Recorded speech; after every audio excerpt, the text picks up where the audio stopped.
Bismillah, assalamualaikum. Alhamdulillah, bagian ke-6 kutukan Saiful Lembut versi Danan Cahyo dari Mas Dioseta di Fakta Sejarah. Ini dia selengkapnya, bagian ke-6.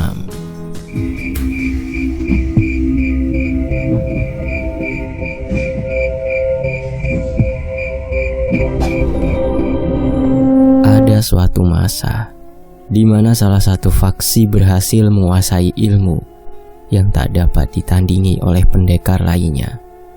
Mereka hampir menguasai tahta dan mempersiapkan ritual untuk mendapatkan kekuatan dari tanah para pendekar. Namun, maksud mereka jauh dari hal baik. Semua hal keji mereka lakukan untuk mendapatkan ilmu yang mereka gunakan untuk mengalahkan pendekar lainnya. Bahkan, mereka tak segan membawa anak atau istri dari musuhnya untuk mengancam dan menghabisi lawannya. Eyang saya tidak pernah lupa nama besar yang dibawa di belakang nama orang-orang keji itu, kata Bah Jajang menahan emosinya. Siapa bah? Apa ada hubungannya dengan Traningrat? Tanya Kimpul. Entahlah, tapi pemimpin dan petinggi mereka memegang nama Paku Jagar. Jelas Bah Jajang. Aku merasa pernah mendengar nama itu. Aku pun menoleh ke arah Cahyo dan sepertinya ia pernah merasa hal yang sama. Tapi sepertinya hal terpentingnya bukan itu. Apa yang terjadi dengan mereka, Bah? Kimpul tidak sabar bertanya. Bah Jajang menceritakan bahwa sebelum mereka sempat melakukan ritual, para pendekar menghadang pendekar Paku Jagar itu dan menentangnya menguasai ilmu itu. Pertempuran besar terjadi di desa Bah Jajang. Sebuah pertempuran yang terjadi selama 3 hari 3 malam tanpa terputus. Pertarungan itu melepaskan berbagai ilmu hingga menggetarkan gunung, seolah enggan menentukan pemenang di antara kedua pihak. Semua getaran dari pertarungan itu merobohkan bebatuan, gunung, dan menghancurkan Astana Giri Danyang dan menimbulkan longsor dan menimbunnya begitu dalam. Pertarungan itu terhenti dengan tanpa diketahui berapa pendekar yang selamat dan berapa pendekar yang mati.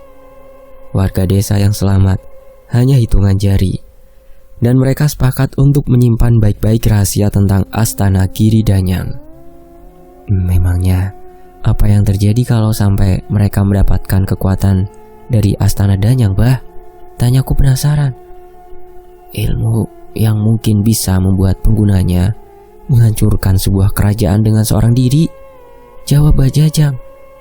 Apa itu tidak berlebihan, Bah? Tanya Gama. Tidak, itu tidak berlebihan. Itu yang sedang diincar Raden Sengkuni, timpal Kimpul. Mendengar ucapan itu, kami pun semakin sadar betapa bahayanya sesuatu yang kami hadapi saat ini. Bah Jajang tahu ilmu itu apa? Tanyaku. Saya hanya tahu sedikit, jawab Bah Jajang. Beliau bercerita bahwa ilmu itu akan mengikuti niat pemiliknya. Bila pemiliknya memiliki niat baik, ilmu itu bisa dalam sekejap menghapuskan 1000 kutukan maupun ilmu dari orang yang berniat jahat. Tapi, bila didapatkan oleh mereka yang berniat jahat, ilmu itu akan menjadi kutukan yang mampu membangkitkan tubuh maupun ruh dari setiap nyawa yang telah dibunuh oleh orang itu. Semakin banyak yang ia bunuh, semakin kuat pula kutukan itu. Kami menyebutnya kutukan 1000 lembut, jelas Bah Jajang. Aku menelan ludah mendengar cerita itu. Tangan Cahyo mengepal keras. Sepertinya ia membayangkan betapa mengerikannya kekuatan itu bila dikuasai oleh Raden Sengkuni. Dan keringat dingin mengucur dari tengkuk Kimpul. Pasti ada cara untuk mencegahnya kan, Bah? Tanya Kimpul. Satu-satunya cara adalah menghalangi orang-orang itu mendapatkannya.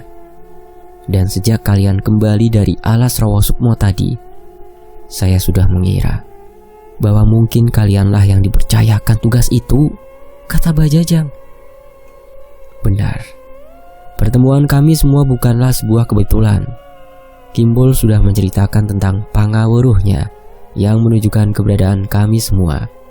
Tapi apa kami benar-benar mampu menghentikan niat Raden Sengkuni yang gila ini?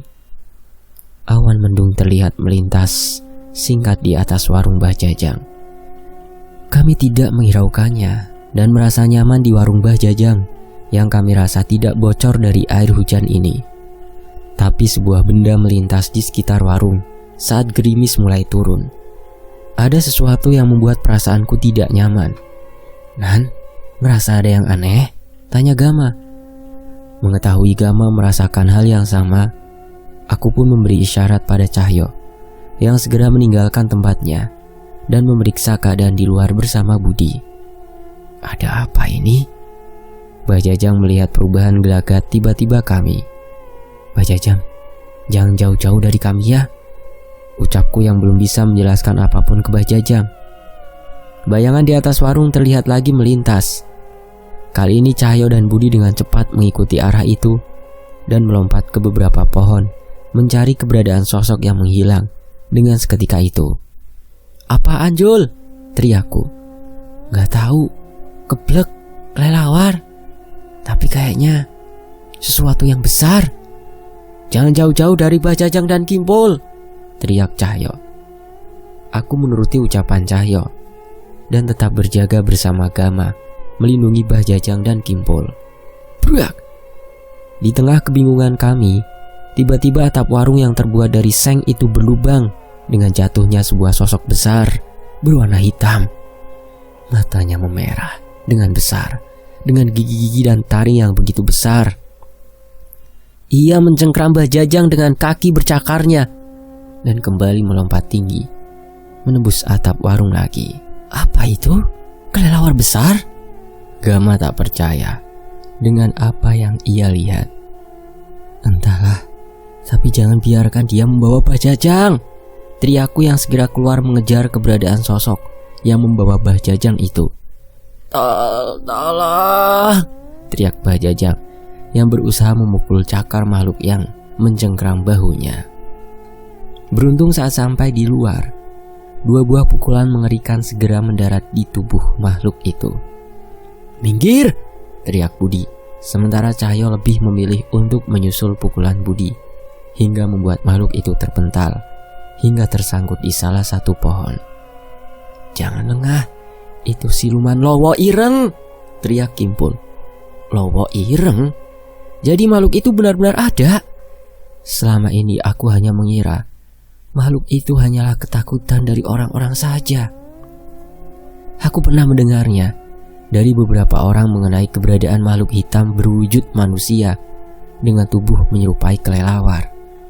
Kebanyakan dari mereka dipercaya merupakan jelmaan manusia berilmu tinggi yang mengambil jalur hitam. Saat makhluk itu mencoba merebut Mbah Jajang, aku melemparkan kerisku dan mengendalikannya dengan sukmaku untuk menghalaunya. Sayangnya, sepertinya makhluk itu bukanlah makhluk biasa. Serangan Budi dan Cahyo seperti tak berpengaruh. Entah ia pulih dengan cepat atau memang ia tak terluka. "Mungkin harus kurobek sayapnya biar tidak merepotkan," kata Budi bengis sembari melompat ke salah satu pohon. Aku melihat Cahyo sudah bersiap dengan sarungnya untuk menghadang siluman Lowo Ireng itu. Aku pun memposisikan kerisku untuk menghujamkan serangan yang mungkin bisa melumpuhkannya. Tapi sebelum itu terjadi, aku merasakan perasaan yang tidak enak. Raden muda itu!" teriak Mbah Jajang lemah. Benar saja, saat aku berbalik sebuah pusaran hitam terlihat dari belakang tubuh Kimpul. "Gama, Kimpul!" teriakku sembari berlari, memperingatkan mereka. Mereka pun menoleh dan menyadari keberadaan sebuah pusaran hitam di belakang mereka. Sesuatu mencoba merenggut Kimpul dari sana. Tapi Gama berhasil menarik menjauh tubuh Kimpul dan meloloskannya dari pusaran itu. Sayangnya pusaran itu tidak menghilang. Sosok pria bertopeng hitam yang disebut dengan nama Keling itu keluar dari pusaran itu. Keling? Kimpul terlihat sedikit gentar melihat sosok itu. "Jangan takut, kita semua ada di sini. Dia tidak akan bisa mengalahkan kita," ucap Gama yang sudah bersiap dengan gelang gengge di tangannya. Bertarung? Benar-benar sia-sia. Aku sudah mendapatkan tumbal yang cukup untuk menyempurnakan ilmuku. Waringin Sukmo. Hanya dengan mengarahkan telapak tangannya ke arah Kimpul, tiba-tiba sebuah pusaran hitam muncul dari bawah kakinya dan membuatnya terhisap begitu saja tanpa mampu melawan. Kimpul! Aku dan Gama berlari mengejar Kimpul yang tak tergapai.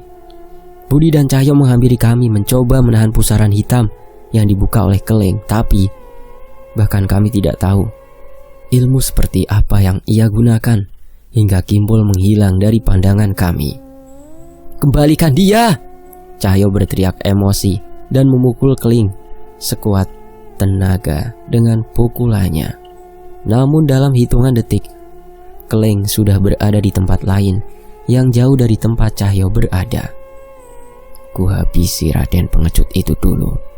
Setelah itu giliran kalian. Keleng menggunakan ilmunya itu untuk dirinya sendiri dan menghilang dari pandangan kami. Gama belum sempat mencari cara menolong Kimpul. Budi menunjuk ke arah salah satu sisi langit hutan dan mendapati siluman Lowo Ireng itu pergi meninggalkan tempat itu. Dia pasti pergi ke tempat kemana Kimpul dibawa. Kalau memang menginginkan ilmunya, seharusnya Kimpul tidak dibiarkan mati, ucap Gama. Kami bersiap mengejar siluman Lowo Ireng itu. Namun tiba-tiba Cahyo menahanku. Kita coba cara lain, kata Cahyo. Gama dan Budi terhenti sebentar.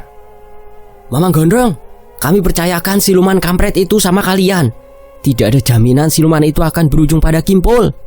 Sebagai persiapan, kami kenal seseorang yang mengerti mengenai lintas alam seperti Keling tadi. Seharusnya dia bisa menolong Kimpul bila ada di sini, jelas Cahyo. Gama terdiam sejenak dan teringat akan sesuatu. Benar, Mas Jagat ya, sahut Gama. Aku dan Cahyo mengangguk. Baik, biar siluman itu menjadi urusan kami. Pastikan kalian menghubungi Mas Jagat dan sampaikan salamku dan Budi juga, teriak Gama yang bergegas menyusul Budi yang mengejar siluman Lowo Ireng tadi. Di sisi lain, pemuda itu, Raden muda itu dalam bahaya. Belum sempat kami mencoba menghubungi Mas Jagat, tiba-tiba Bah Jajang berucap dengan wajah yang begitu khawatir. Benar Bah, tapi apa Bah Jajang tahu bahaya apa yang dihadapi oleh Kimpul? Tanya Cahyo. Bah Jajang pun bergegas menuju warungnya dan mengobrak-abrik lemari di sisi belakang warungnya. Ia mencari dengan terburu-buru dan keluar dengan membawa beberapa lembar kertas yang sudah sangat menguning. Orang bertopeng hitam itu menculik Nak Kimpul dengan membawanya masuk ke sebuah pusaran hitam. Bila itu memang ilmu dari keluarga Ningrat, maka saat ini ia benar-benar dalam bahaya. Bah Jajang menunjukkan beberapa lembaran bertuliskan aksara Jawa yang coba ku baca sebisaku. Lembaran ini tidak terlalu tua, tapi sepertinya merupakan salinan dari catatan seseorang yang hidup di zaman yang jauh sebelum saat ini. Siti Kawaruhan? Tanyaku pada Bah Jajang saat melihat nama sebuah ilmu yang mirip seperti yang digunakan oleh Keling. Bah Jajang menggeleng. Bukan. Pria bertopeng itu menggunakan ilmu Waringin Sukmo.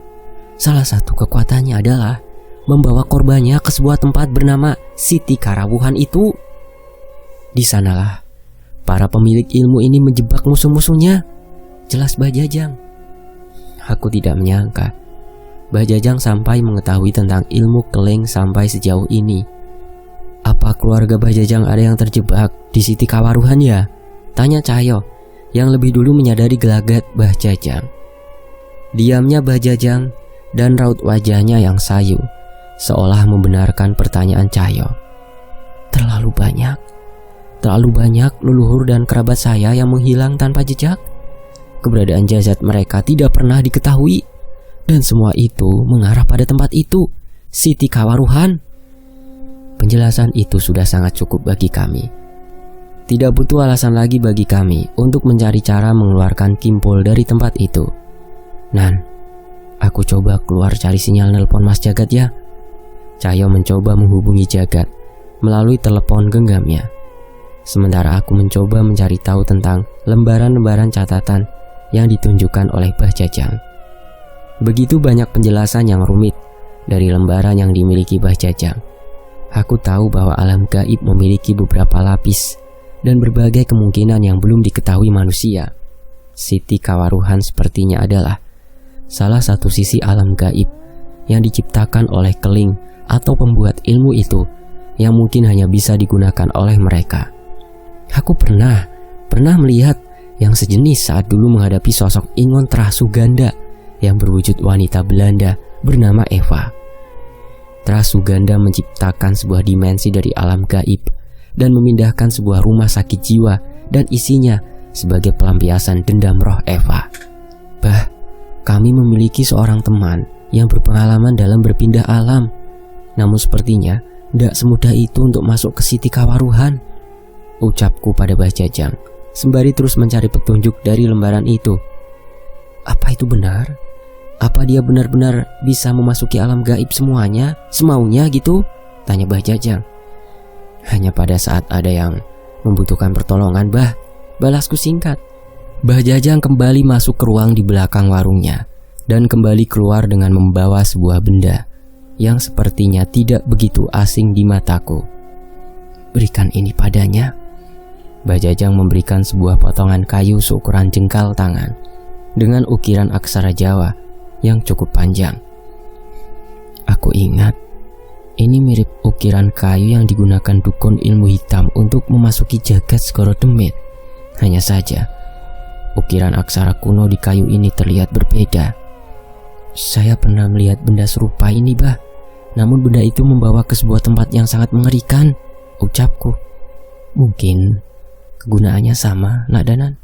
Aksara ini ditemukan oleh leluhur kami yang tersisa dan masih berharap bisa menyelamatkan kerabat kami yang terjebak di Siti Kawaruhan. Sayangnya, tidak ada dari kami yang bisa berpindah ke alam gaib begitu saja. Siti Kawaruhan bukanlah alam yang bisa dimasuki hanya dengan ruh atau sukma saja, jelasnya. Aku mulai sedikit mengerti penjelasan Mbah Jajang. Di satu sisi aku bersyukur Mbah Jajang sudah lebih dulu mencari tahu tentang hal ini. Jika tidak, walaupun bersama Mas Jagat, kami juga belum tentu bisa menolong Kimpul. Danan, Cahyo kembali dengan tergesa-gesa dengan wajah cemas. Kenapa, Anjul?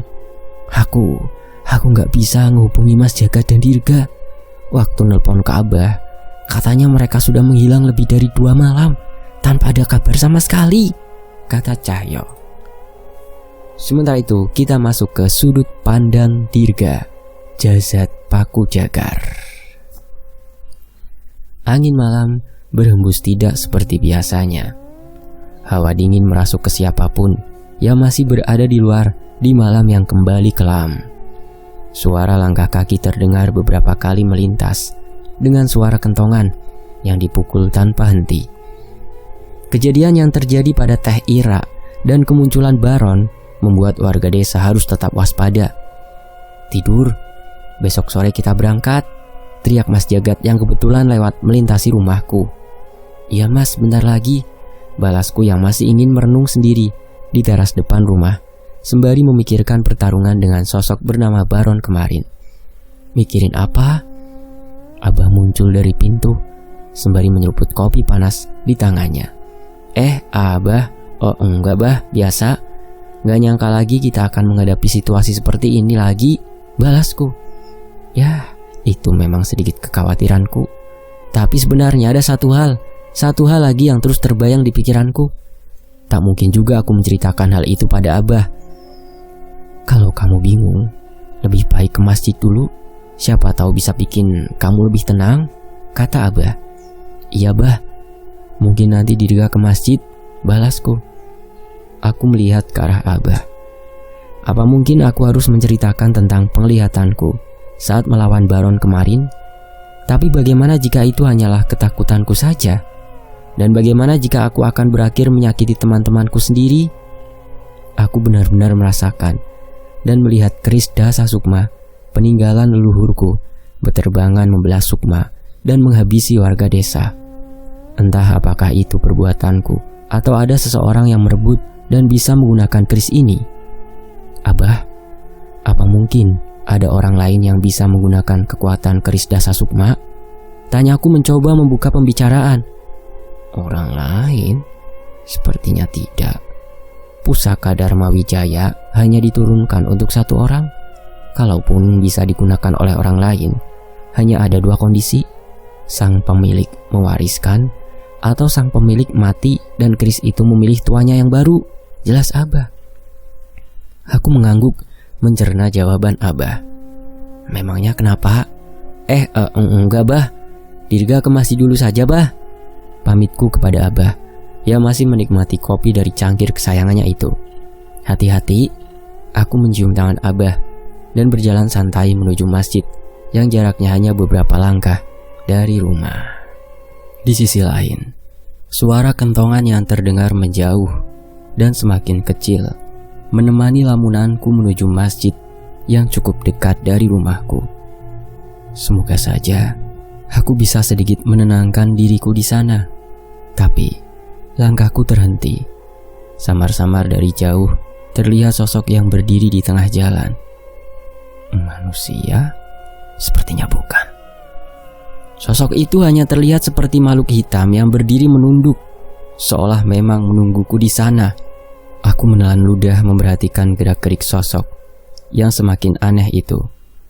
Ia bergerak seperti menari. Tidak, ia menggerakkan tubuhnya dengan aneh, sembari tertawa dengan mata yang tertutup oleh rambutnya yang panjang dan tak beraturan. Darah bangsawan. Sosok itu berucap dengan aneh seolah mengincarku. Aku mulai waspada dan mencoba untuk mundur selangkah demi selangkah. Aku tidak bisa gegabah melawan makhluk itu seorang diri. Sesuatu terlempar dan menggelinding menyentuh kakiku. Aku meliriknya dan mendapati sebuah kepala manusia yang masih berlumuran darah terjatuh di kakiku. Aku sudah dapat satu. Tubuhku mulai kembali. Aku menoleh ke arah suara itu dan mendapati sosok yang tengah menyeret bagian tubuh manusia. Satu tangannya memegang potongan kaki korban itu dan memakannya. Entah bagaimana aku menjelaskan wujudnya. Ia seperti setengah manusia, dengan setengah bagian tubuh hanya tulang hitam, persis seperti sosok yang menghadangku tadi. Namun setiap ia menghisap darah dari bagian tubuh yang ia bawa, tubuhnya berangsur-angsur kembali.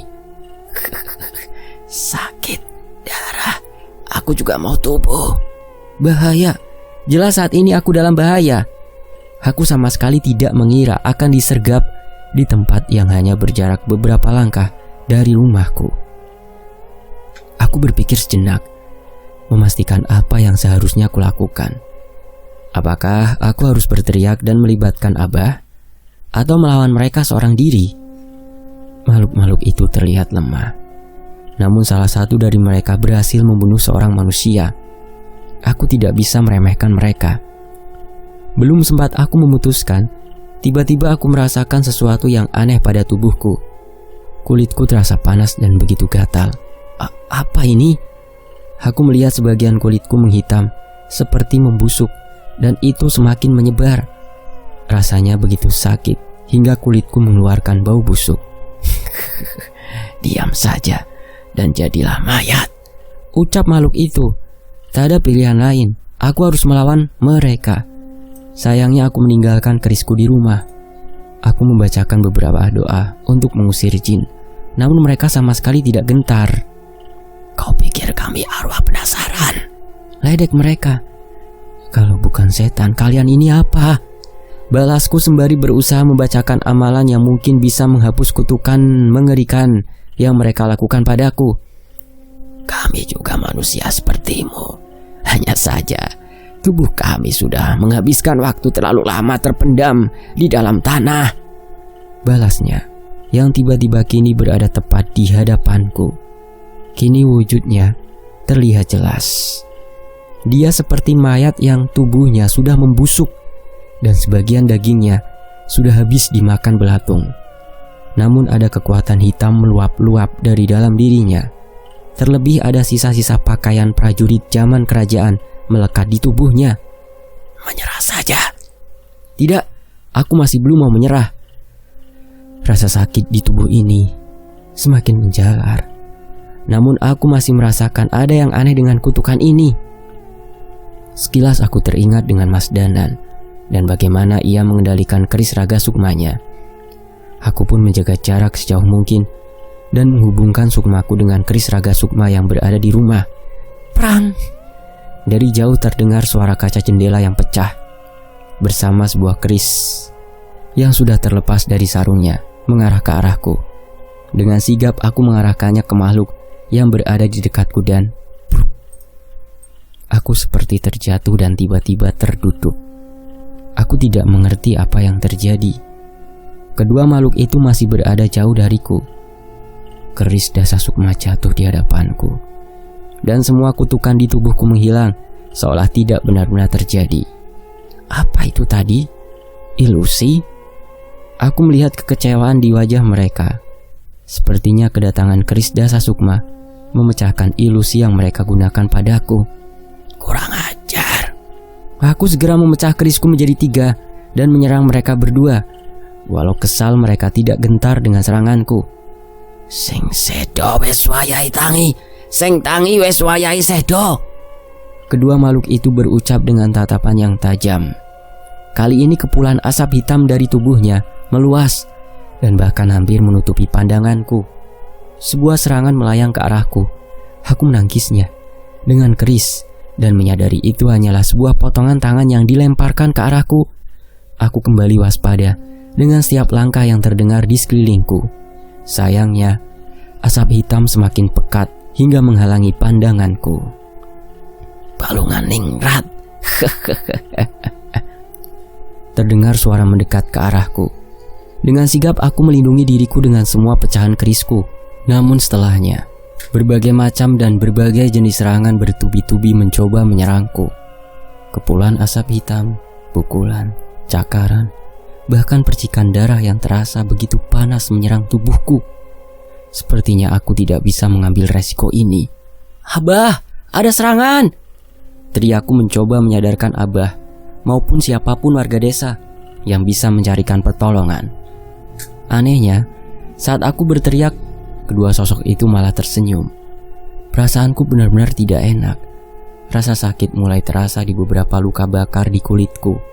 Sayatan bekas cakaran yang kudapat dari serangan yang gagal kutahan mulai menahan gerakanku.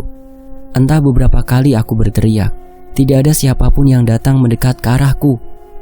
Jangankan teriakanku, seharusnya Abah sudah sadar saat keris dasa sukma keluar memecahkan kaca rumah. Kecuali aku berlari jauh mundur dari kedua makhluk itu. Dengan hati-hati aku mencoba memperhatikan semua hal di sekitarku. Tapi semua tidak seperti sebelumnya. Hanya kepulan asap hitam yang berada di sekitarku. Aku tak lagi bisa melihat rumah dan kebun warga desa yang harusnya hanya beberapa langkah dari tempatku berada. Sial, sejak kapan kalian membawaku ke tempat laknat ini? Umbatku kesal. Aku lengah. Kedua makhluk itu memang tidak berniat menghabisiku di desa. Mereka menjebakku di alam gaib ini. Ternyata kau bukan bocah yang bodoh. Nafasku semakin sesak. Asap hitam ini terus terhirup ke dalam tubuhku.